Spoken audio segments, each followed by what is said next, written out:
तो देखो जनवरी है ना, खत्म होने की तैयारी में है। 31 जनवरी ऑफिशियल डेट है आज, है ना। Yes yes yes. जब हम लोग बुक रीडिंग खत्म करेंगे तो बहुत थोड़ा सा समय है।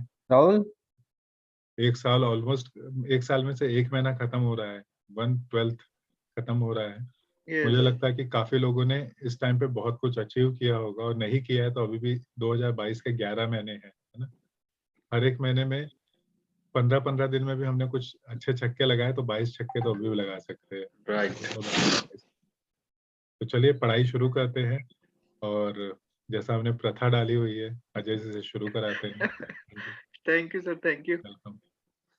तो वो जो बात बोली ना सर आपने 12 महीने वाली, तो लेसन 2 मैं अभी पढ़ रहा था, तो उसमें मैंने वीडियो भी डाला जो हम अभी बुक पढ़ रहे हैं। तो बहुत मतलब कि कैसे हमको ट्रैक भी करना चाहिए। उसमें लेसन 2 में एक एक था, मैं शेयर करना चाहता हूँ। तो उसने बताया कि पहले 10 महीने में मैंने इतना बिजनेस नहीं किया था इंश्योरेंस में, जितना मैंने साल के 10 लास्ट 10 हफ्तों में किया था।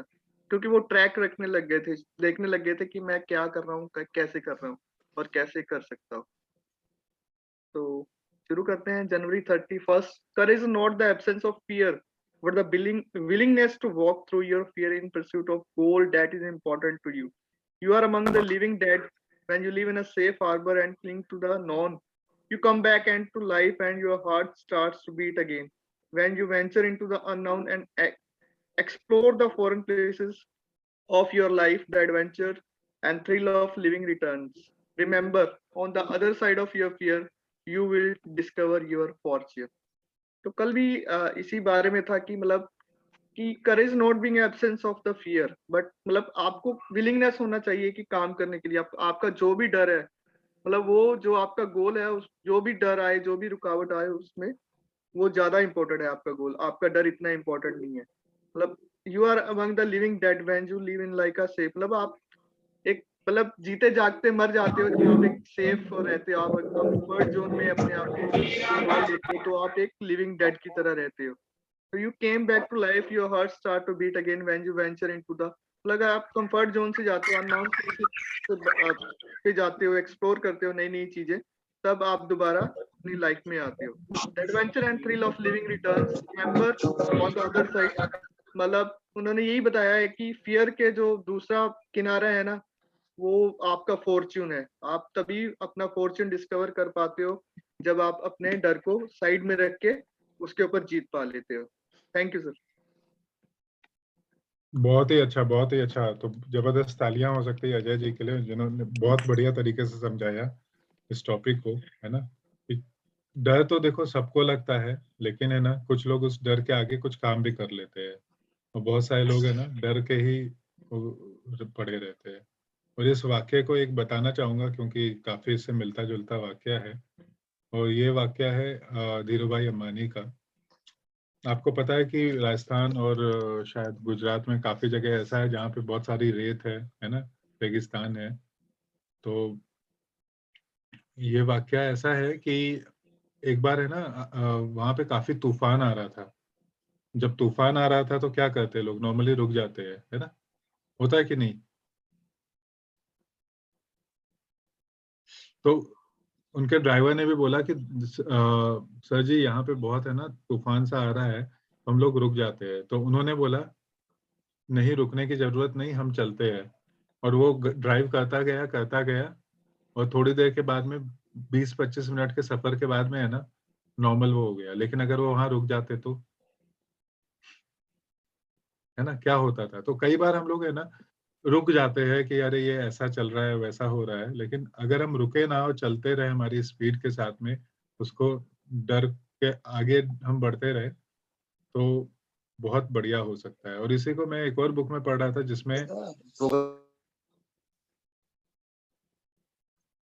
हाँ जी, तो जो मैं बुक पढ़ रहा हूँ इनर इंजीनियरिंग, उसमें भी मैंने इसमें एक अच्छा वाक्य पढ़ा था। और वो वाक्य कुछ ऐसा है जहाँ पे वो कहते हैं कि उनके जो एक गुरु है ना, तो एक बार उन्होंने देखा नीचे से गाड़ी से पहाड़ की तरफ जा रहे थे, मैसूर की पहाड़ी की तरफ। तो वहां पे क्या हुआ कि उनको लगा कि पूरे पहाड़ में आग लगी हुई है। तो उनका मन तो हुआ कि पहाड़ में आग लगी तो क्यों जाना चाहिए। लेकिन जैसे जैसे वो ऊपर गए, तो ऊपर जाके देखा तो एक है ना ट्रक ड्राइवर, काफी ठंडी थी तो उसने है ना आग लगाई हुई थी, और जो आग लगाई थी लकड़ियों को, तो ऊपर ओस थी खूब सारी, और वो ओस में है ना बूंदे ऐसे चमक रही थी, और सब ऐसा दूर से लग रहा था कि पूरे पहाड़ पे आग लगी हुई है। तो करेज है ना, करेज वो है कि आप वो देखो, डर तो है, सबके सामने है, लेकिन उस डर को फेस करने जब जाते हैं तो कई बार डर है ना छोटा सा हो जाता है। तो ये बहुत इंपॉर्टेंट चीज है, इसलिए मैं इस पे थोड़ा सा ज्यादा वो कर रहा था कि हम बात करेंगे। और once again thank you Ajay ji for wonderful. Wonderful sir, thank you. Thank you, thank you. और चलिए आगे की पढ़ाई शुरू करते हैं, और ये हमारा आज होगा चैप्टर 4 शुरू हो जाएगा।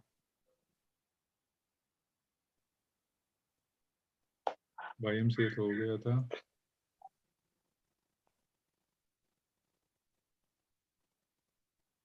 हाँ जी, इकलौता ऐसा तरीका जिससे मैं खुद को व्यवस्थित कर पाया। तो चलिए मित्रा जी से शुरू करते हैं। मित्रा जी रीड कीजिएगा। Thank you Kumar sir. Welcome. इकलौता तरीका जिससे मैं खुद को व्यवस्थित कर पाया। जब मैंने रिकॉर्ड रखना शुरू किया तो जल्दी ही मुझे यह पता चल गया कि मैं थोड़ा बड़ा हो गया, मतलब लाइन निकल जा रहे हैं। को छोटा कर देता हूँ थोड़ा सा, हाँ, हाँ। ठीक है। नहीं, बहुत सारे निकल गए हैं, मतलब साइड से दिखाई नहीं दे रहे हैं अक्षर। अब मैंने छोटा कर दिया, 150% कर नहीं, दिया। वो उन्होंने जूम किया होगा, वो आप अपने साइड से कम करो। रुको और छोटा कर देते हैं। कीजिए आप मित्रा जी, आप जूम आउट कीजिए। हाँ,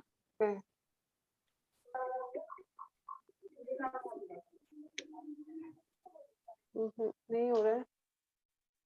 नहीं हो मोबाइल रहा है, से कर रुको रहे? और छोटा कर देता हूँ। अभी ठीक है मित्रा जी? हाँ, साइड मतलब राइट साइड का थोड़ा लेटर्स कटा हुआ आ रहा है। हमको तो बराबर दिखाई दे रहा है भाई। जब वो रुको आप और छोटा मोबाइल कर देते हैं। मुझे पता अभी चला। ठीक है मित्रा जी? नहीं आ सर रहा वो है कि नहीं। मोबाइल का थोड़ा सा साइड। रुको एक सेकंड स्टॉप करता हूँ शेयरिंग, फिर से शुरू करते हैं, है ना, उनको क्लियर दिखेगा फिर। मित्रा जी अभी दिख रहा है? अभी आया नहीं। हाँ, अभी ठीक है। ठीक है। हाँ।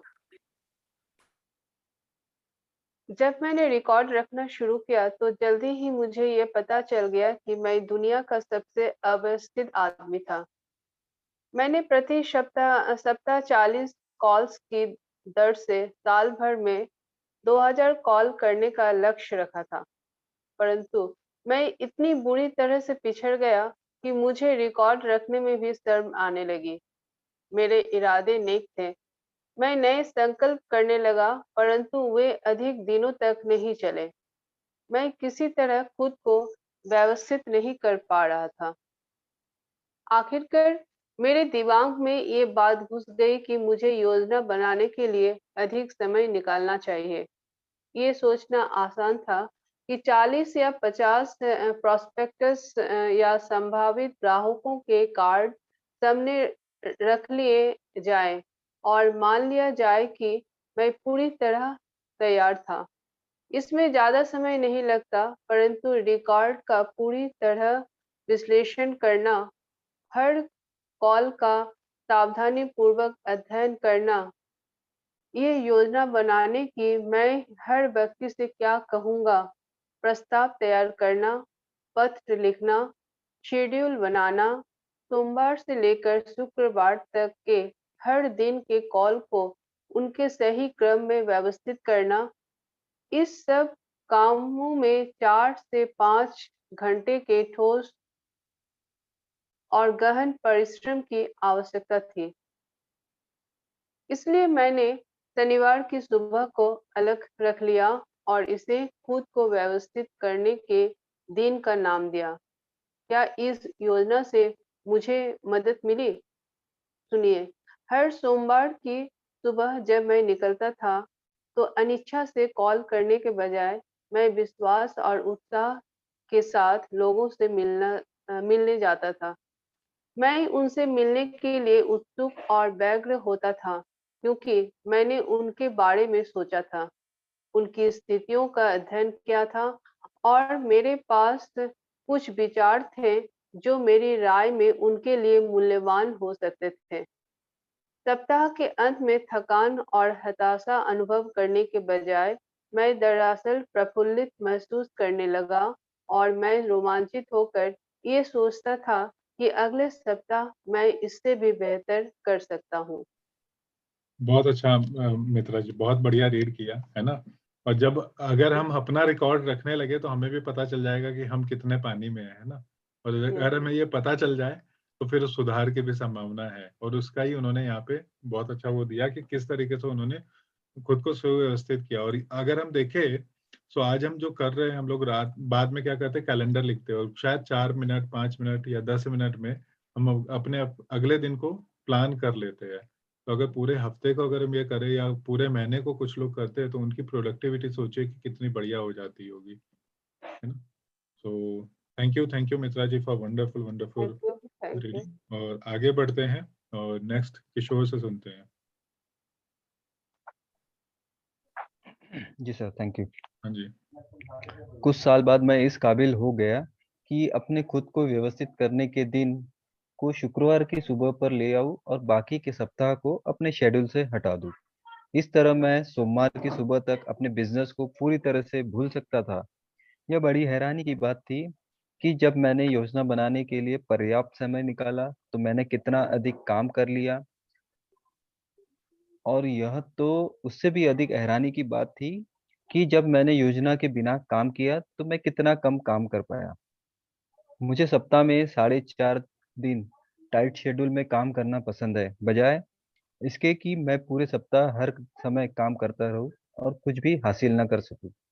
मैंने पढ़ा है कि महान उद्योगपति हेनरी एल डोहर्टी ने कहा था, मैं लोगों को दो कामों को छोड़कर हर काम के लिए नौकरी पर रख सकता हूँ: सोचना और चीजों को उनको महत्व के क्रम से करना। मेरी समस्या यही थी। बहरहाल, इतने सालों तक हर सप्ताह इस योजना को सुलझाने के बाद मेरा विश्वास है कि सही जवाब इतना सा है: सोचने और योजना बनाने के पर्याप्त समय निकालें। इस अध्याय के अंत में आप एक साप्ताहिक टाइम टेबल देखेंगे। मैंने इसे सैंपल की तरह नहीं बनाया है। मैंने अपनी फाइलों में से कुछ पन्ने निकाले और उनमें से एक का प्रयोग उदाहरण के लिए किया है। आप एक महीने के रिकॉर्ड कार्ड्स भी देखेंगे जो हर उस सर ऊपर करेंगे जो हर उस आदमी की मदद कर सकते हैं जो अपने समय की योजना बनाना चाहता है।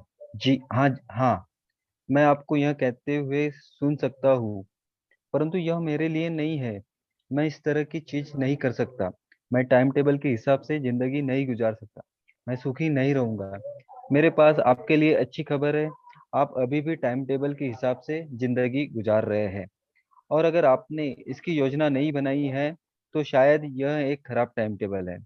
मुझे एक उदाहरण देने की अनुमति दीजिए। कई साल पहले एक युवक मेरे पास सलाह के लिए आया।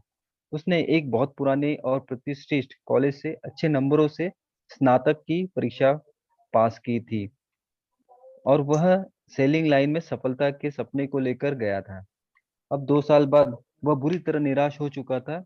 उसने कहा, मिस्टर बेडगर, मुझे सच सच बताइए, क्या आपको लगता है कि मुझ में सेल्समैन का हुनर है?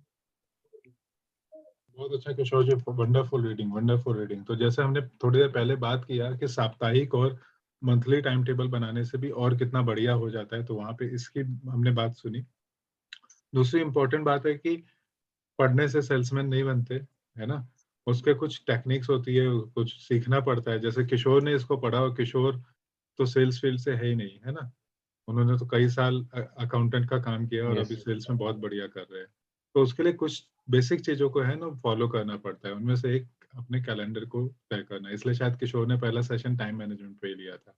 तो yes. Thank you Kishore for wonderful reading. और आगे बढ़ते हैं और आगे का सुनते हैं हम लोग मोनिका जी से। Thank you sir. वेलकम। नहीं ऐड, मैंने जवाब दिया, मुझे नहीं लगता है कि तुमने सेल्समैन का हुनर है। उसका चेहरा लटक गया, परंतु मैंने आगे कहा, मुझे नहीं लगता कि किसी में सेल्समैन या किसी और व्यवसाय का हुनर होता है। मुझे लगता है कि हमें अपने आप में उस काम का हुनर पैदा करना होता है जो हम बनना चाहते हैं। मैं समझा नहीं, एड ने कहा। मैं हमेशा व्यस्त रहता हूँ और काम करता रहता हूँ। मुझे अपने लिए टाई खरीदने का भी वक्त नहीं मिलता। काश कि मैं अपने आप को व्यवस्थित कर पाता। मुझे ये बात पता थी कि वह युवक सुबह देर से उठता है, इसलिए मैंने कहा, एड तुम 6 बजे वाले क्लब में शामिल क्यों नहीं हो जाते? सर आगे कीजिए। 6 बजे वाले क्लब में? उसने पूछा। वह कौन सा क्लब है? मैंने स्पष्ट किया।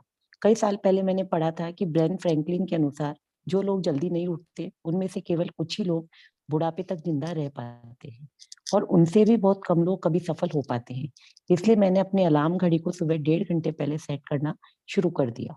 इसमें से 1 घंटा मैं पढ़ने और अध्ययन करने में लगाता हूँ। जाहिर है कि मैं रात को जल्दी बिस्तर पर चला जाता हूँ, परंतु मुझे इसमें बहुत फायदा हुआ। उस दिन ये एड सहमत हो गया कि वह अलार्म घड़ी खरीदेगा और सुबह 6 बजे वाले क्लब में शामिल हो जाएगा। उसने खुद को व्यवस्थित करने वाले दिन के रूप में शनिवार की सुबह को अलग रख दिया। जल्दी ही उसकी समस्याएं पीछे छूट गई और एड सफलतापूर्वक बेचने लगा। 4 साल बाद ही एक बड़ी औद्योगिक कंपनी ने उसे एक बड़ी पूर्वी टेरिटरी के मैनेजर पद पर नियुक्त कर दिया। थैंक यू मोनिका जी। तो एक और बहुत इंपॉर्टेंट चीज जो हमें समझ में आई यहाँ पे, वो यह है कि सुबह जल्दी उठने से हमारा समय बढ़ जाता है ना। और शायद हम में से अधिकतर लोग कमांडो में है और हम 6 की जगह 5 वाले क्लब में। तो ये कितनी यस अच्छी सर। बात। वंडरफुल। तो मोनिका जी के लिए जबरदस्त तालियां। आगे बढ़ते थैंक हैं। You sir. वेलकम। और विपिन आप रीड करेंगे?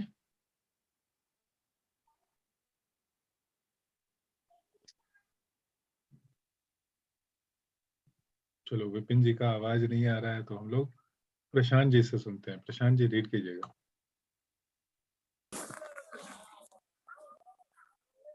कुछ समय पहले की बात ना। हाँ जी, हाँ जी। Thank you Kumar ji. Welcome.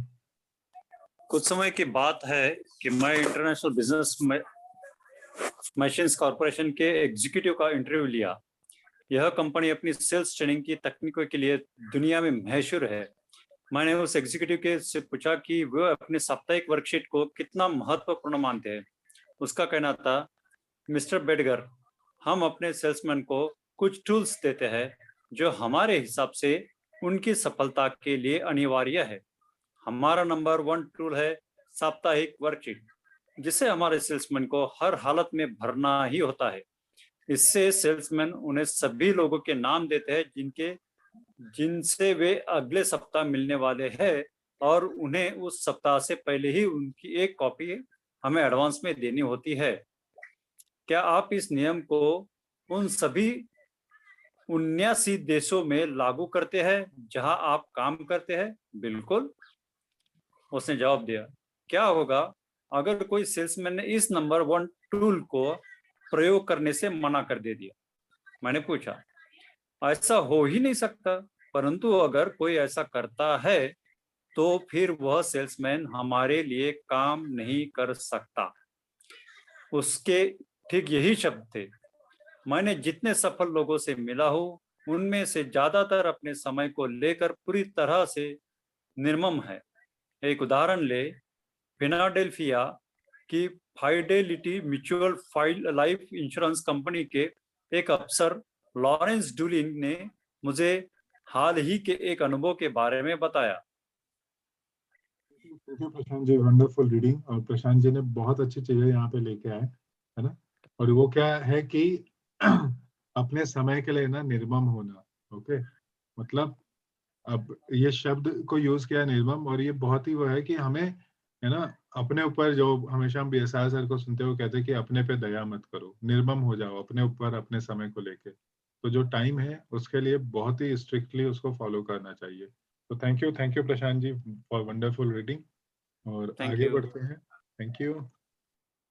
और क्या इसका, है ना, सुनते हैं क्या उनका था। तो आगे के लिए रिक्वेस्ट करते हैं हम लोग, लता जी आप रीड कीजिएगा।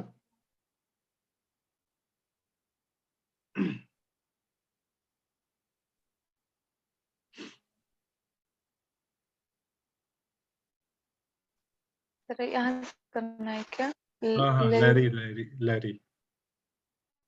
लैरी ने एक रात को पेंसिल्वेनिया के अल्टोना के अपने मैनेजर रिचर्ड डब्ल्यू कैम्पबेल को फोन किया और कहा, डिक, मैं अपनी कुछ एजेंसियों के दौरे के लिए अगले सप्ताह पश्चिम के टूर पर निकल रहा हूँ। सोमवार को मैं हैरिसबर्ग में रहूंगा। मंगलवार का दिन मैं अल्टोना में आपके साथ बिताना चाहूंगा।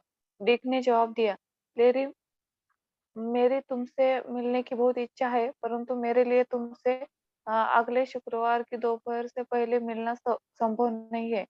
अगले शुक्रवार को जब दोनों लोग इकट्ठे लंच करने बैठे तो लेरी ने कहा, क्या आप पूरे सप्ताह बाहर थे? डिक, नहीं, डिक ने जवाब दिया, मैं पूरे सप्ताह यही था। आश्चर्यचकित होकर लेरी ने कहा, आपके कहने का मतलब यह है कि मंगलवार को आप अल्टोना में ही थे?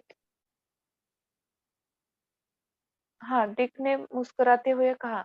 काफी आक्रोश से लेरी ने कहा, डिक, क्या आप जानते हैं कि आपकी वजह से मुझे क्या करना पड़ा?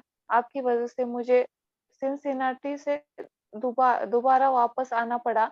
आज रात मुझे दोबारा लौटना होगा और वहां से डेट्रॉइट जाना होगा। डिक कैम्पबेल ने स्थिति को स्पष्ट किया। देखो लेरी, तुम्हारे फोन करने से पहले मैंने पिछले शुक्रवार की सुबह पूरे 5 घंटे की मेहनत करके पूरे सप्ताह की योजना बना ली थी।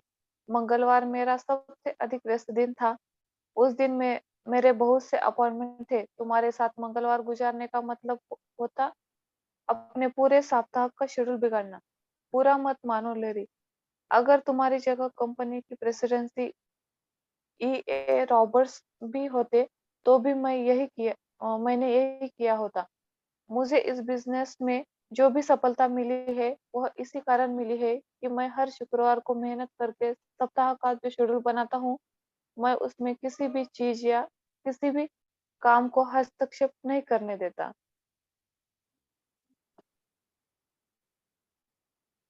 बहुत अच्छा लता जी, बहुत ही बढ़िया आपने रीड किया है ना। और थैंक यू बहुत सर। इंपॉर्टेंट लर्निंग यहाँ पे हमें मिली है कि हमारा कैलेंडर बनाना और उसको फॉलो करना, अनलेस एंड अनटिल बहुत बड़ा वो तो लिखा नहीं है, मतलब बहुत बड़ा मेडिकल इमरजेंसी ना हो, हमें उसको फॉलो करना चाहिए, है ना। कई बार होता है ना, कुछ लोग आ जाते हैं कहीं से और हम फिर उनको समय देना शुरू करते हैं। तो अगर हम समय को वैल्यू नहीं देंगे तो समय हमें क्यों वैल्यू देगा। तो थैंक यू लता दीदी फॉर वंडरफुल वंडरफुल रीडिंग। और आगे बढ़ते हैं, और जिग्नेश जी आप रीड कीजिएगा।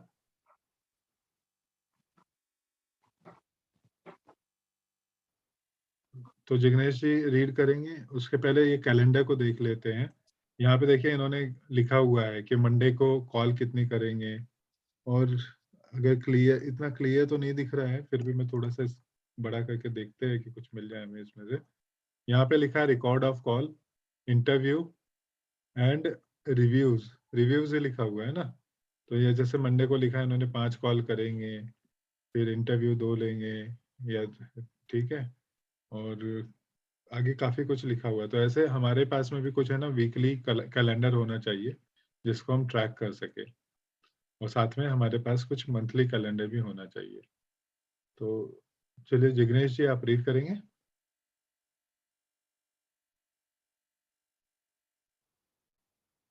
शायद जिग्नेश जी का नेटवर्क एक इशू है। काम तो यहाँ पे थोड़ा सा और देखते हैं, 1 महीने के रिकॉर्ड कार्ड जो योजना के वास्तविक परिणाम और कमाए गए कमीशन को दर्शा रहे हैं। तो हम इसको अगर देखें तो यहाँ पे लिखा है कि क्या हुआ है। थोड़ा सा स्क्रॉल करते हैं। इन्होंने 4 भाग में दिन को बांट लिया है, जहाँ पे मॉर्निंग है दिन का, और फिर उसके बाद में लंच है, फिर आफ्टरनून है, और उसके बाद में इवनिंग है।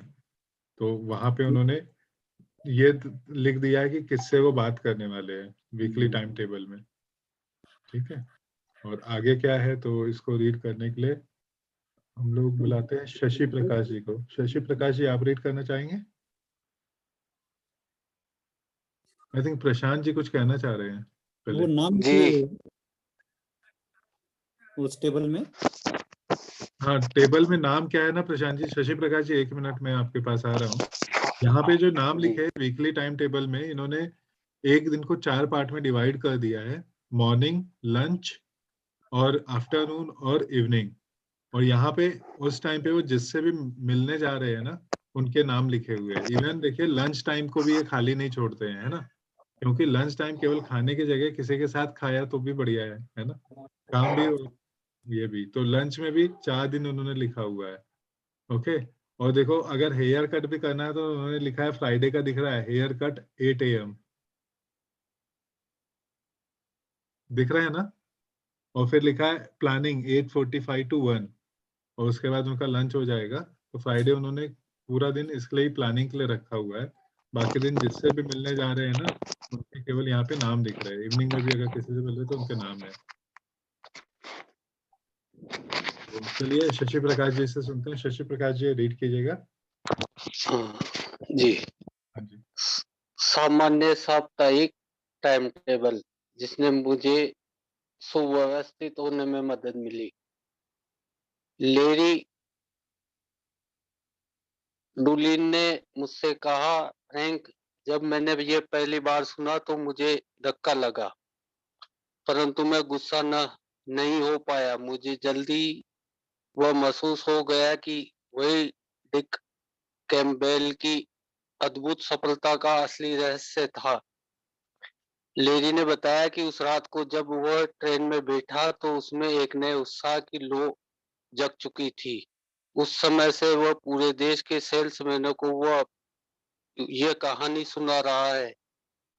1926 में मैंने गर्मियों का ज्यादातर समय ईटन के ड्यूड रेंच में गुजरा, जो ब्लमिंग के शेरडिन के पास बिग हॉर्न पहाड़ी की तराई में स्थित है।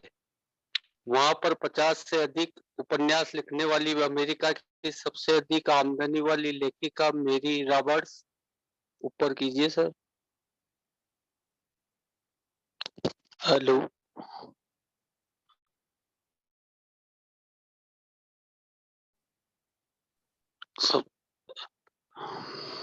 मेरी रॉबर्ट्स राइनहार्ट का ग्रीष्म निवास था। मैंने मिसेज राइनहार्ट से पूछा कि वे लेखिका कैसे बनी। ये रहा उनका जवाब उन्हीं के शब्दों में। मैं हमेशा सोचती थी कि अगर मेरे पास समय होता तो मैं लिखना सीख सकती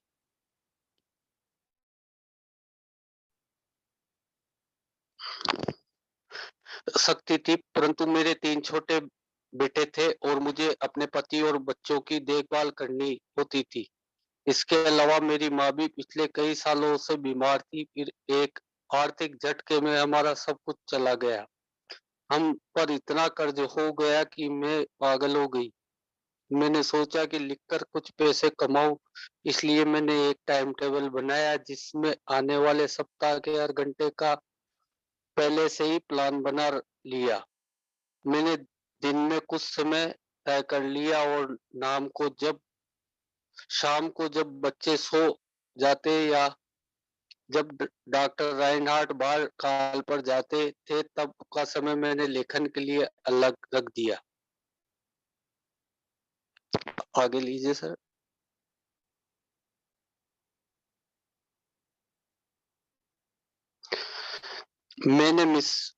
मैंने मिसेज राइनहार्ट से पूछा कि इतने टाइम शेड्यूल के हिसाब से काम करने पर वे थक जाती होंगी। सच्चाई इसके बिल्कुल विपरीत थी। उन्होंने मुस्कुराते हुए कहा, मेरी जिंदगी में इस वजह से मुझे एक नया आनंद मिला। मेरी रॉबर्ट राइनहार्ट नहीं जानती थी कि उन्होंने मुझे कितनी प्रेरणा दी। जब मैं घर लौटा तो मैंने फ्रैंक बेटगर और उसके समय का पहले से बेहतर सदुपयोग करना शुरू कर दिया। बहुत अच्छा, आगे बहुत लीजिए। अच्छा शशि प्रकाश जी, बहुत अच्छा आपने रीड किया। तो यहाँ पे हमने देखा कि अगर हम प्रॉपर प्लानिंग कर दे तो कितना हमारा टाइम बचा सकते हैं। तो शशि प्रकाश जी, एक रिक्वेस्ट आपसे, आप अपने को इंट्रोड्यूस कीजिएगा, नेम, सिटी एंड प्रोफेशन, और हो सके तो कैमरा भी चालू कीजिएगा। शायद मैंने तो आपको देखा नहीं है अभी तक, है ना, तो आज देख लेते हैं। जी सर। हाँ जी।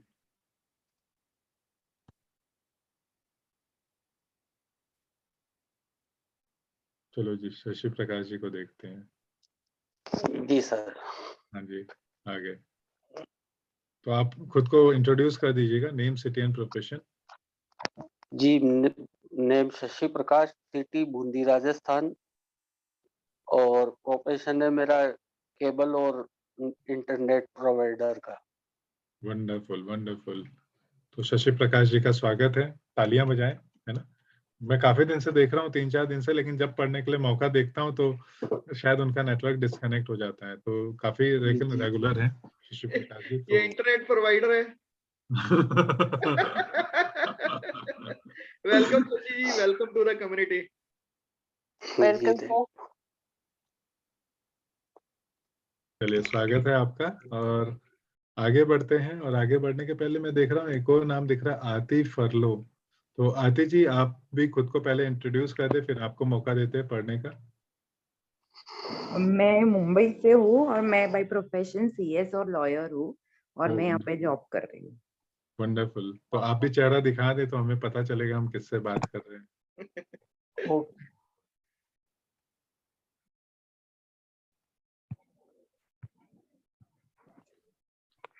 हेलो। तो चलिए, आरती जी का स्वागत है ना, जबरदस्त। Welcome Aarti ji, thank you. Welcome Aarti ma'am. Thank you. तो चलिए, आरती जी से अब सुनते हैं। रॉबर्ट राइनहार्ट के तो हमने जान लिया, ठीक है। तो अब डगलस मैलॉक के बारे में कुछ सुनते हैं, और आरती जी रीड कीजिएगा। सालों पहले मुझे डगलस मैलॉक की यह कविता मिली। मैंने इसे काटकर अपनी स्क्रैप बुक में रख लिया। मैंने इसे पढ़ा और बार बार पढ़ा जब तक कि यह मुझे पूरी तरह याद नहीं हो गई। इसने मेरे भीतर कुछ बदल दिया। शायद यह आपके भीतर भी कुछ बदल दे। यह रही कविता। हो सकता है कि आपके साथ कुछ भी गड़बड़ ना हो, जिस तरह से आप जीते हैं, जिस तरह से आप काम करते हैं, परंतु मैं साफ देख सकता हूँ कि मेरे साथ क्या गड़बड़ है। ऐसा नहीं है कि मैं आलसी हूँ या जानबूझकर काम से जी चुराता हूँ। सबकी तरह मैं भी कड़ी मेहनत करता हूँ और इसके बावजूद मुझसे इतना कम हो पाता है। सुबह जा चुकी है, दोपहर आ गई है, इससे पहले कि मैं जान पाऊँ रात करीब आ चुकी है और चारों तरफ अफसोस काम पड़े हुए हैं जो अधूरे हैं। काश मैं अपने आप को व्यवस्थित कर पाता। मैंने अक्सर यह महसूस किया है कि आदमी ही महत्वपूर्ण नहीं है, बल्कि आदमी के पास योजना भी होना चाहिए। आपके साथ हो सकता है कुछ भी गड़बड़ ना हो, परंतु मेरी मुश्किल यह रही, मैं ऐसा काम करता हूँ जिनसे ज्यादा लाभ नहीं होता, जो महत्वहीन होते हैं। हालांकि वह दिखते सचमुच महत्वपूर्ण है और मुझसे ज्यादातर काम छूट जाते हैं। मैं इसको थोड़ा सा करता हूँ, उसको थोड़ा सा करता हूँ, परंतु मैं अपने कामों को पूरा नहीं कर पाता। सबकी तरह मैं भी कड़ी मेहनत करता हूँ और फिर भी मुझसे इतना कम हो पाता है। मैं इतना कुछ कर सकता हूँ कि आप हैरान रह जाए, बशर्ते कि मैं अपने आप को सिर्फ व्यवस्थित कर लूं। तो बहुत अच्छा, आरती जी ने बहुत अच्छा रीड किया, है ना। और हम सबको शायद इसमें से काफी कुछ लर्निंग मिली होगी कि अगर हम अपने को व्यवस्थित कर ले तो कितना चीजें अच्छी कर सकते हैं। और कई बार हम ऐसे चीजों में समय लगाते हैं, और जिसको कहते हैं एक्टिविटी वर्सेस प्रोडक्टिविटी, है ना। एक्टिविटी तो हर कोई कर रहा है, लेकिन देखना ये जरूरी है कि उससे प्रोडक्टिविटी क्या हो रही है। तो अगर हमें ये पता चल जाए कि किस मेरे एक्टिविटी से प्रोडक्टिविटी हो रही है, तो मेरे को उस पर ज्यादा काम करना चाहिए। तो ये तो कविता थोड़ा मिल सकती है? पूरा ही ले लो। हाँ। वही पूरा ही लेना है, और किस तरह से आप थोड़ा ये कर दीजिए ना शेयर। बुक तो इसमें शेयर है ना ग्रुप में, आपको स्क्रीनशॉट चाहिए तो मैं स्क्रीनशॉट लेके अलग से दे दूंगा, ठीक है ना। आई थिंक मैं इंग्लिश लेना का चाह इसका रही बुक थी, में, नहीं मिल पाया। अच्छा मैं देखता हूँ, है ना। और इंग्लिश में शायद वो ज्यादा अच्छा रीड करने में हो जाएगा, क्योंकि ये बुक ओरिजिनली इंग्लिश में है, तो इंग्लिश में देख लेते हैं। तो आज दोनों की का भी दे पढ़ाई दीजिए। यहाँ पे थोड़ा सा विराम देते हैं, ठीक है। चैप्टर खत्म हो गया है। कल हम लोग आगे जाएंगे, या नहीं, इसको आज ही पढ़ लेते हैं। ये पॉकेट रिमाइंडर से उसका समरी है ना, पिछले 4 चैप्टर जो हमने पढ़े हैं।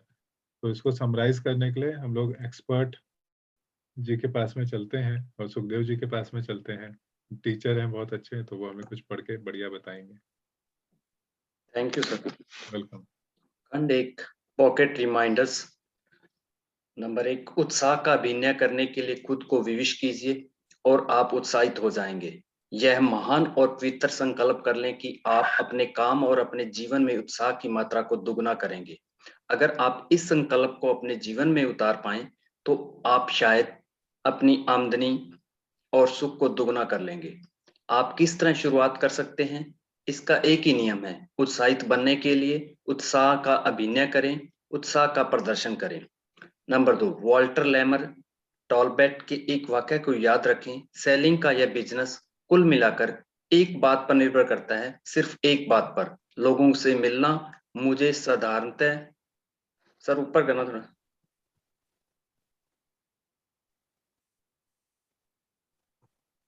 साधारण योग्यता का कोई भी आदमी दे दीजिए जो बाहर निकलता है और हर दिन 4 या 5 लोगों से गंभीरता से अपनी बात कहता है, और मैं आपको वह आदमी दिखा दूंगा जिसे सफल होना ही है। अगर आप डर को जीतना चाहते हैं और साहस और आत्मविश्वास को तेजी से विकसित करना चाहते हैं तो पब्लिक स्पीकिंग के किसी अच्छे से कोर्स में शामिल हो जाएं। किसी भी लेक्चर कोर्स में नहीं, उसी कोर्स में शामिल हो जाएं। यहाँ आपको हर मीटिंग में बोलने का मौका मिल सके। जब श्रोताओं के समूह के सामने बोलने का आपका डर दूर हो जाएगा तो अकेले आदमी के सामने बोलने का डर अपने आप ही सर ऊपर करना अपने आप ही दूर हो जाएगा, चाहे वह व्यक्ति कितना ही बड़ा या महत्वपूर्ण क्यों ना हो। अपने काम को पूरा करने और अपनी सर्वश्रेष्ठ योग्यता के अनुरूप पूरा करने से हमें संतोष मिलता है।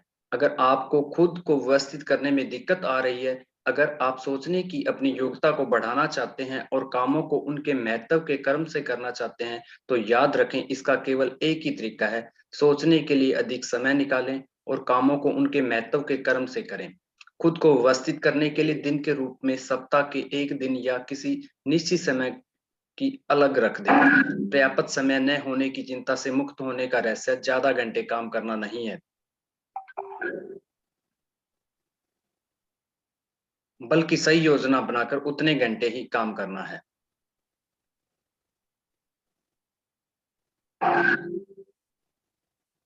तो thank you Sukhdev ji for very good summarization, है ना। तो 4 चीजें जो हमने इसमें समझी देखी वो था, पहला कि उत्साह हमारे पास में होना चाहिए, एक्साइटमेंट होना चाहिए। ओके, और मुझे लगता है कि इस ग्रुप में जितने भी लोग हैं बहुत एक्साइटेड हैं। ओके, दूसरा चीज बोला कि सेलिंग, है ना, कोई कठिन बात नहीं है, जितने लोगों से हम मिलेंगे, है ना। और हमने बात की थी यहाँ पे, जितने लोगों से मिलेंगे और मिलने के लिए हमारे को कॉलिंग करनी पड़ती है। तो दूसरा, और इसलिए उन्होंने अपने वीकली टाइम टेबल में भी कॉलिंग का एक वो रखा हुआ है, ठीक है। और तीसरा उन्होंने बोला कि अगर हम जीतना चाहते हैं डर को, तो पब्लिक स्पीकिंग हमें सीखना चाहिए। और उसके लिए पब्लिक स्पीकिंग के लिए कोई बहुत बड़ा वो नहीं है। आप कुछ लोगों के सामने जब हम बोलना शुरू करते हैं तो धीरे धीरे बोलने का ये डर हमारे मन से निकल जाता है। और चौथा है कि हमें, है ना, हमारा एक कैलेंडर रखना चाहिए, अपनी चीज़ों को पूरा करना चाहिए। और जैसे जैसे हम इसको पूरा करना शुरू करते हैं तो जरूरी नहीं कि हमको 12 घंटे काम करने की जरूरत है। हम हमारे जो भी हमने समय रखा है, हम उसमें भी बहुत सारी चीजों को कंप्लीट कर सकते हैं। तो एक बार फिर से सुखदेव जी के लिए जबरदस्त तालियां। Thank you sir. ठीक है, और कल हम लोग नए चैप्टर की तरफ जाएंगे और ये होगा खंड 2, सेलिंग में सफलता का फॉर्मूला। ठीक है, और ये टॉपिक कल का रहेगा, किस तरह मैंने सेल्समैनशिप का सबसे महत्वपूर्ण रहस्य सीखा। तो कल बहुत ही महत्वपूर्ण रहस्य आने वाला है। ठीक है, क्या आएगा, ज्यादा नहीं है, 4-5 पेज है, लेकिन इसमें हम डिस्कशन भी करेंगे आगे।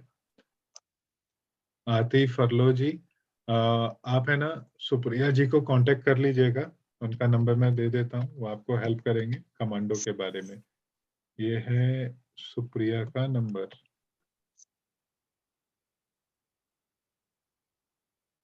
अरे ऊपर करना ही थोड़ा ही। अच्छा, ऊपर करे, ये लो जी। चौथा पॉइंट। चौथा पॉइंट आज जो चैप्टर पढ़ा है वही पॉइंट है आज हमारा चौथा। किधर गया ये? अपने काम को पूरा करने और अपनी सर्वश्रेष्ठ योग्यता के अनुरूप पूरा करने में हमें संतोष मेरा भी मिलता है। अगर आप हाँ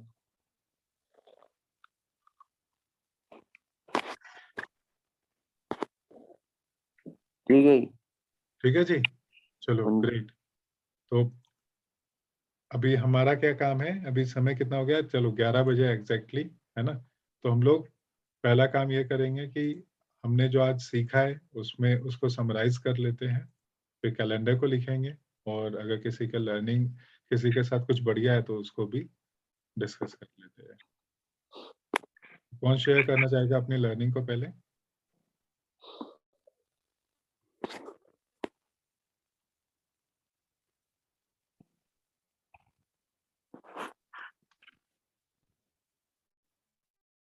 सन्नाटा छा गया।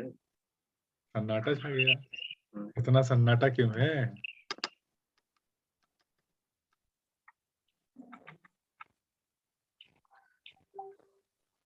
इसमें जो हम लोगों को करना है, उत्साह के साथ अपने कामों की शुरुआत करनी है, हाँ जी। और सेलिंग करना होगा। मतलब कॉलिंग जो है, अगर सेलिंग मतलब सेल्स में जो होता है, सबसे हमें जो करना है तो लोगों के साथ तालमेल बैठाना में उनको कॉलिंग करना पड़ता है, तो उनको वो हमें करना होगा। और पब्लिक स्पीकिंग का जो है, मतलब लोगों से बातचीत करने होंगे, ये है। और जो डेली का जो एक हम लोग को जो प्लानिंग करना होगा, बिना प्लानिंग के हम सक्सेस नहीं हो सकते हैं, यही लर्निंग है। बिल्कुल बिल्कुल, बहुत अच्छा है। तो मित्रा जी के लिए पहले तो जबरदस्त तालियां, वंडरफुल। और कोई अपनी लर्निंग को शेयर करना चाहता है या किसी का कुछ सवाल है? तो मैं जैसे बताता हूँ सर। हाँ जी सुखदेव जी बोलिए आप। नहीं, आप बोलो सर, पहले बोल रहे हैं। नहीं नहीं, आप बोलिए। जैसे इसमें ये बहुत अच्छी जैसे उसने बताया कि हमें अपना एनालिसिस करना चाहिए। तो क्योंकि हम जैसे अपने इस कम्युनिटी में डेली का हम जो अपना टू डू लिस्ट लिखते हैं, तो उससे भी हमें बहुत फायदा, जैसे मेरे को थोड़ा जैसे हमने लिख लिया, तो जब हम नेक्स्ट डे या उसी इवनिंग में हम देखते हैं कि ये मैंने आज लिखा था शेड्यूल, और इसमें से मैंने कौन कौन सा पूरा किया। अगर अब वो नहीं पूरा होता तो फिर हमें खुद को गिल्टी फील होता है, भाई ये मैंने लिखा तो है लेकिन नहीं पूरा किया। फिर कल एक नया प्रॉमिस फिर पैदा करते हैं कि चलो आज तो चला गया, कल ये डेफिनेटली करना ही करना है। तो फिर वो हमारा माइंड अपने आप ही, लिखने से भी वो माइंड में भी आता है कि हमने ये लिखा है तो ये तो करना ही पड़ेगा, क्योंकि हमने मेंशन किया, तो कम से कम इसके लिए हम कोशिश तो जरूर करें। तो ये हमें यानी कि, और फिर ये भी पता होता है कि आज हमने किया कितना है, कितना लिखा है। तो ये बहुत अच्छी आदत है, अगर हमें ये बनती है तो डेली एनालिसिस भी साथ में होता है, भी हमने कितना काम किया है। बिल्कुल बिल्कुल, बहुत अच्छा सुखदेव जी। शायद अजय जी भी कुछ कहना चाह रहे थे, सुनते हैं अजय जी से। हाँ सर, वो इसी कंटिन्यूशन में है कि हाँ, कि हम लोग ना बिजी रहते हैं। हम लोग क्या कर रहे हैं यार, मैं तो बिजी हूँ, मैं मतलब मेरे पास तो टाइम ही नहीं है, मैं इतना बिजी हूँ जैसे मैं ही बिल गेट्स होता हूँ या मैं ही वॉरेन बफे हूँ। तो ये सही है कि आप, जब हम जो कैलेंडर लिखते हैं ना, इससे अपनी असलियत पता चलती है कि एक एक घंटे का जब आप बनाते हैं तो आपको पता लगेगा मेरे पास तो टाइम ही टाइम है, मेरे पास तो करने को कुछ है ही नहीं है। दरअसल हमने अपने आप को ऐसे ही बिजी बना रखा है, सोशल मीडिया में बिजी बना रखा है, लोगों से गप्पे मारने के लिए बिजी बना रखा है, बस उसी काम में हमने अपने आप को। और सुखदेव जी ने बहुत सही कहा, जब हम लिखते हैं तो एक गिल्टी फील होता है कि यार ये मैंने लिख तो लिया है बट मैंने करा क्यों नहीं है। तो ये थोड़ा सा, अगर जब हम जो लिखा है अगर वो करते हैं तो एक थोड़ा सेल्फ ऑफ अचीवमेंट भी आता है, या यार मैं खुशी भी होती है जो मैंने लिखा तो वो मैंने कर भी लिया है। तो वो जो राइटर का एग्जांपल दिया था, जो मदर थी, 3 बच्चे थे उसके, उसको भी टाइम नहीं था, वो सारा दिन कहती मैं बिजी रहती थी, मैं अपने बच्चों को भी संभालना है, अपनी माता जी को भी संभालना है। तो उन्हें जब एक टाइम टेबल बनाया कि हाँ 1 घंटा मैं अपनी बुक को लिखना ही लिखना है, तो डेडिकेशन, वो कमिटमेंट के साथ, मतलब पहले एक प्लान होना चाहिए, आपका टाइम टेबल आपके हाथ में होना चाहिए, जिसमें इसमें भी बताया कि पूरे वीक का और हो सके पूरे मंथ का भी होना चाहिए। तो उसको बना के जब तक आप उस पर अमल नहीं करते, जब तक आप उस पर इम्प्लीमेंट नहीं करते हो, तो भी आपको मतलब कोई फायदा नहीं होने वाला, खाली लिख के ही। तो उसको इम्प्लीमेंटेशन भी बहुत जरूरी है। और एक हो, सुखदेव जी ने बोला कि हाँ, कि अगर एक काम छूट जाता है ना, तो वो गिल्टी फील, बट बहुत आसानी से हमको गिव अप भी नहीं करना। अगर आप एक बार गिव अप कर देते हो तो वही आदत आपको लग जाती है कंटिन्यूटी, ठीक है यार मैंने कल नहीं किया तो आज भी नहीं करूंगा तो क्या हो जाएगा। Right right. ये था सर मेरा जो पॉइंट ऑफ व्यू पे। बहुत अच्छा, बहुत सही। अच्छा, है ना। तो अजय जी के लिए जबरदस्त तालियां, सुखदेव जी के लिए भी बहुत ही अच्छे तरीके से बताया। और बहुत लोग है ना एक टी शर्ट पहन के घूमते हैं, अपना टाइम आएगा। एक्चुअली टाइम आता नहीं है, लेके आना पड़ता है ना। और वो कैसे लेके आते हैं ना, वो इसी तरीके से हमारे को कैलेंडर को अगर हम फॉलो करेंगे ना, तो अपना टाइम लाएगा। ओके, आएगा कभी नहीं, लाएगा। तो कई बार मेरे को लोग बोलते हैं कि तुम बहुत घड़ी को वो करते हो, है ना। लेकिन अगर हम समय को नहीं कद्र करेंगे तो समय हमारी क्यों कद्र करेगा। समय को बर्बाद करेंगे तो समय भी हमें बर्बाद करने के लिए सोचेगा नहीं। तो बहुत इंपॉर्टेंट है कि हमें है ना समय को कद्र करना चाहिए। समय को बहुत ही, मतलब मैं तो बोलता हूँ कि टाइम से भी ज्यादा वैल्यूएबल एसेट समय, टाइम, मतलब पैसे से भी बहुत ज्यादा वैल्यूएबल टाइम है। तो इसको खर्च करने के लिए, इसको करने के लिए हमें बहुत ज्यादा सोचना चाहिए। और अगर हम इसको सच में, जैसा अजय जी ने बताया कि अगर हम कैलेंडर में लिखे, तो कई बार होता है कि हमारे पास इतना ज्यादा फ्री टाइम होता है कि हम उसको अच्छे से यूटिलाइज कर सकते हैं। So wonderful learning. किसी के कुछ सवाल है तो हम उनको ले लेते हैं, और तब तक साइड में हम एक काम और शुरू करेंगे। हमारी लर्निंग कैलेंडर कल का लिखना शुरू करेंगे। जो लोग नए हैं उनके लिए आज सुप्रिया जी बताएंगी कि कैलेंडर कैसे लिखते हैं।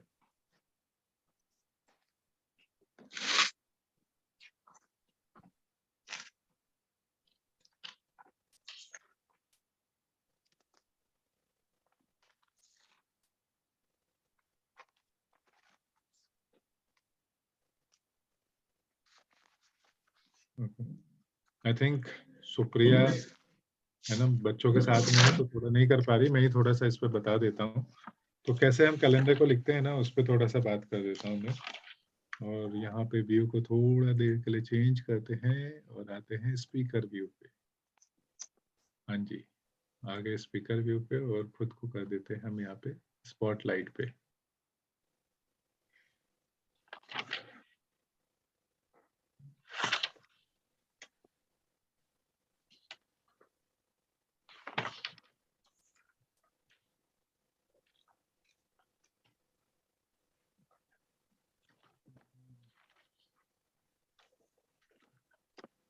जैसे देखो, अगर आप लोग, सॉरी ये बैकग्राउंड भी हटाना पड़ेगा थोड़ी देर। No virtual background.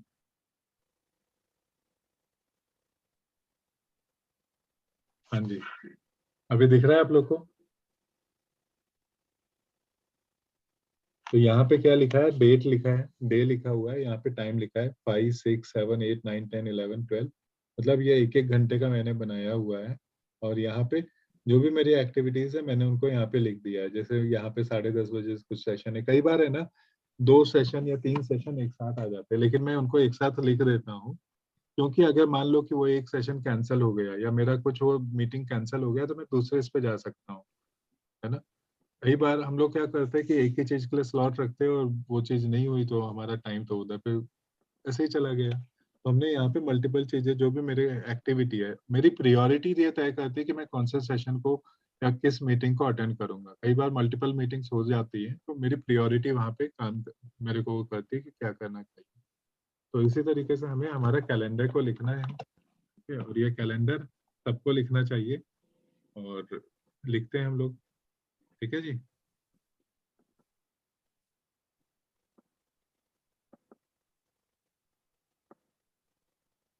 11:08 हुआ है। कोई अपने अगर लर्निंग को शेयर, सॉरी किसी का कुछ बढ़िया एक्सपीरियंस है तो उसको शेयर कीजिएगा, तब तक कैलेंडर लिखते रहेंगे।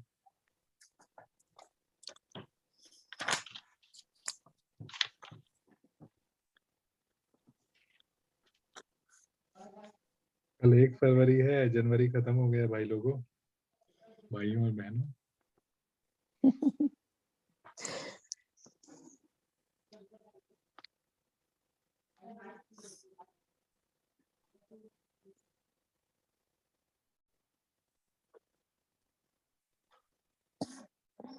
अच्छा, मेरा है ना एक सेशन होता है सुबह 8:15 से 9 बजे होता है। जो लोग भी रियल एस्टेट में इंटरेस्ट रखते हैं, सीखना चाहते हैं, तो ये सेशन मेरा फ्री एक होता है, आप उसमें आ सकते हैं। सुबह 8:15 से होता है, सेम आईडी है इसका, जो अभी आपको बुक रीडिंग में आता है सेम आईडी है, सुबह 8:15 AM पे शुरू होता है, 8:45 तक पढ़ते हैं, 15 मिनट डिस्कस करते हैं, 9 बजे हम इसको, सेम लिंक है, जो आएगा मैं उसको उस ग्रुप में ऐड करूंगा, ठीक है। तो सेम लिंक है जो बुक रीडिंग में आता है।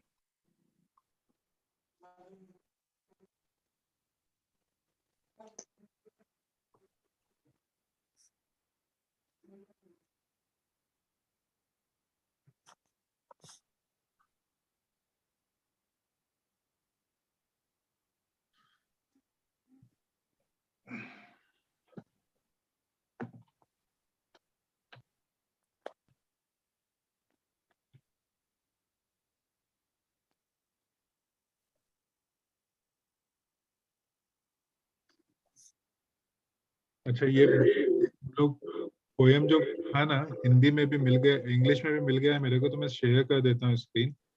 आप लोग चाहो तो इसका ना स्क्रीनशॉट ले सकते हो। Thank you. वैसे मैं इसको ग्रुप में भेज दूंगा, ठीक है ना। और ये इंग्लिश में पढ़ने में ज्यादा उसका वो बनेगा, हिंदी में तो उसको ट्रांसलेट किया है, मतलब तो इंग्लिश में पढ़ने में ना उसका एक अच्छा वो बनता है। मैं ग्रुप में भी भेज दूंगा इसको वैसे।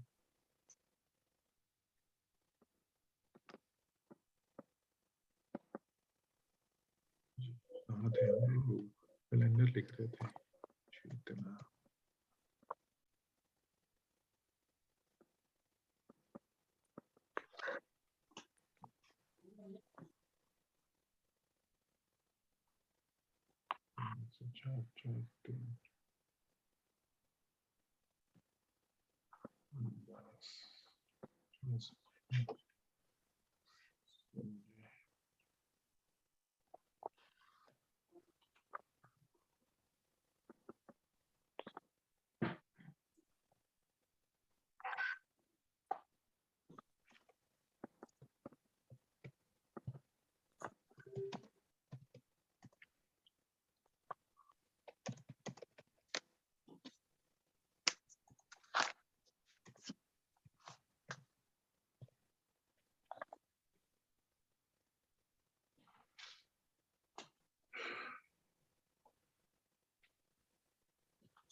आप में से कितने लोग हैं जिन्होंने सेल्स ब्रह्मास्त्र लिया हुआ है बीएसआर सर का? मैंने लिया हुआ है। मित्रा जी ने, और किसी ने लिया हुआ है क्या? मैंने भी लिया हुआ है। मैं मतलब जिग्नेश जी। Okay, yes. और कोई?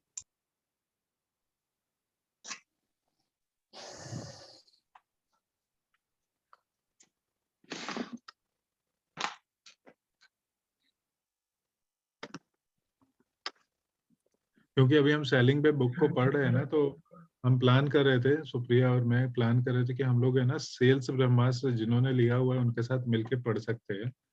और सुबह मेरे ख्याल से शायद 6:30 बजे खत्म हो जाता है ना अपना कमांडो का, तो 6:30 से 7 आधा घंटा दिन में अगर करेंगे डेली, तो फरवरी में हम लोग है ना सेल्स में ये बुक भी पढ़ रहे हैं, वो भी पढ़ रहे हैं, तो सुबह भी सेल्स, रात में भी सेल्स, तो सेल्स के मास्टर हो जाएंगे, है ना।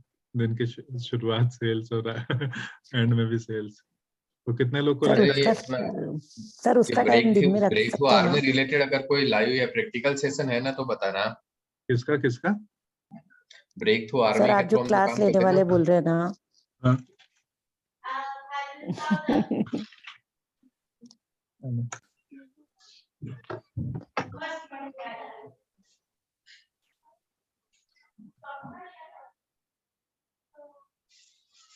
वो दिन में क्या रहता है ना, बहुत सारे लोग अपने अपने काम में बिजी होते हैं ना। एक बार 9 बज गया, 8, 8:30, 9 के बाद में लोग है ना अपने काम सर पे मॉर्निंग का टाइम बहुत शेड्यूल टाइट होता है सर। अभी तो मजा आता है ना, सबका ही बिजी है और उसी में से समय निकालना है। मैंने वही बोला ना, मल्टीपल मीटिंग्स होती है कई बार, और हमें तय करना पड़ता है कि कौन सी हमारी प्रायोरिटी बन, कौन सी प्रायोरिटी है। लेकिन इसमें क्राइटेरिया यही है कि जिन लोगों ने सर का कोर्स लिया है, तो हम लोग मिलके फिर है ना उसको पढ़ सकते हैं, क्योंकि लिया तो बहुत लोगों ने है लेकिन पढ़ते नहीं है, ऐसा मुझे पता चला है कि लेके है ना केवल रखते हैं। शुरू होने से मेरे लिए बहुत अच्छा होगा, हो जाएगा, नहीं तो नहीं हो पा रहा है। वो गौरव